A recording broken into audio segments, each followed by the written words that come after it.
జయశంకర్ భూపాలపల్లి జిల్లా మహాముత్తారం మండలం సింగంపల్లి గ్రామానికి చెందిన కొప్పుల చంద్రక్క తెలంగాణ గ్రామీణ బ్యాంక్ మేనేజర్ చేతిలో 1,48,000 రూపాయలు మోసపోయింది. చంద్రక్క ఖాతాకు సెప్టెంబర్ 2023 సంవత్సరంలో లోన్ శాంక్షన్ అయిందని, డబ్బులు జమైన విషయం చంద్రక్కకు తెలియదు. తనకు తెలియకుండా 2023 సంవత్సరంలో బ్యాంక్ మేనేజర్ తన దగ్గరికి వ్యక్తి అయిన మధ్యవర్తికి 1,48,000 రూపాయలు ట్రాన్స్ఫర్ చేశాడు. జూలై 22, 2025 తేదీన చంద్రక్క రైతు బంధు డబ్బుల కోసం బ్యాంకుకు వెళ్ళగా తన ఖాతాలో 1,48,000 రూపాయలు జమ అయ్యాయని, మళ్లీ అవి బ్యాంక్ మేనేజర్ వేరే వ్యక్తికి ట్రాన్స్ఫర్ చేశాడని తెలిసింది.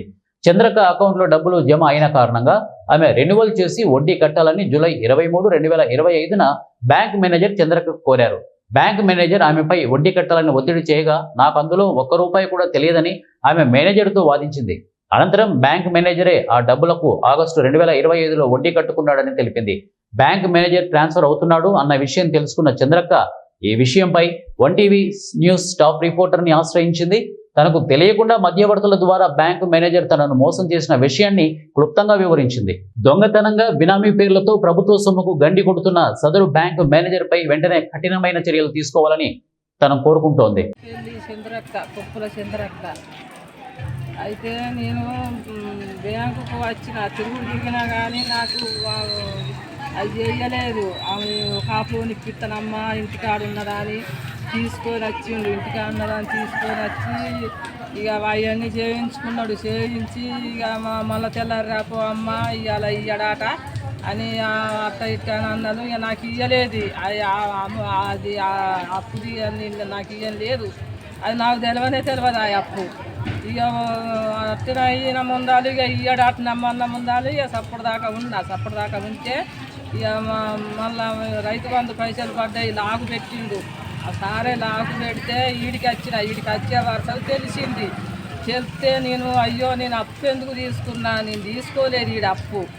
మరి అప్పు నేను తినని అప్పు రూపాయి నేను ఎట్ట కట్టాలని ఉండబడిని కదా. ఏంది సారు గట్ట చేసిందంటే అమ్మ నువ్వు తీసుకుంటే ఇంత అప్పు ఉన్నదా, నువ్వు కట్టాలి. ఇగో రైతు బంధు పైసలు నీకు ఇయ్య నేను ఆయన అన్నాడు. సార్ అన్నాడు మేనేజర్ సార్ అన్న ముందాలు ఇగో ఎల్లనే దొబ్బుడు కావాలి, ఈ పంచాయతీ వాళ్ళని వద్దు అని ఎల్లదొబ్బిండు నన్ను. తినని రూపాయి నేను ఎట్ట కట్టాలి సారు, మరి నేను తీసుకోలే, ఇక్కడ నేను అసలే తీసుకోలేదా అంటే నువ్వు తీసుకుంది ఇది ఎందుకుంటుందమ్మా, నీ పేరు ఎట్టా ఉన్నది, నీ ఫోటోలు ఎట్టా ఉన్నాయి అని అంటే ఒక మధ్యవర్తి వచ్చి తీసుకొని వచ్చిండు. ఇంటికి ఆడున్నదా అని తీసుకొని వచ్చి నీకు కాపులో నిప్పిస్తానమ్మా అని తీసుకొని వచ్చి కాపులో నిప్పేలేక తెలియదు. అది ఎత్తుకున్నది కూడా నాకు తెలియదు. తిన్నలు ఇక తీర వీడికి వచ్చిన ముందా నాకు తెలిసింది అప్పు నీ మీద ఉన్నదా అమ్మ అని అంటే నేను ఎట్ట కట్టాలి తినని రూపాయి అని. అప్పు నువ్వు ఎందుకు తీసుకున్నావు అని కూడా ఎవరు నాకు న్యాయం చెప్తలేదు. అడ్డి కట్టమంటాడు. నేను తినని రూపాయి నేను ఎట్ట అడ్డి కట్టాలి, నేను కట్టనని అంటాను. నువ్వు ఎందుకు తీసుకున్నావమ్మా, నువ్వు ఎందుకు కట్టవమ్మా అని నన్నే బెదిరిస్తాను.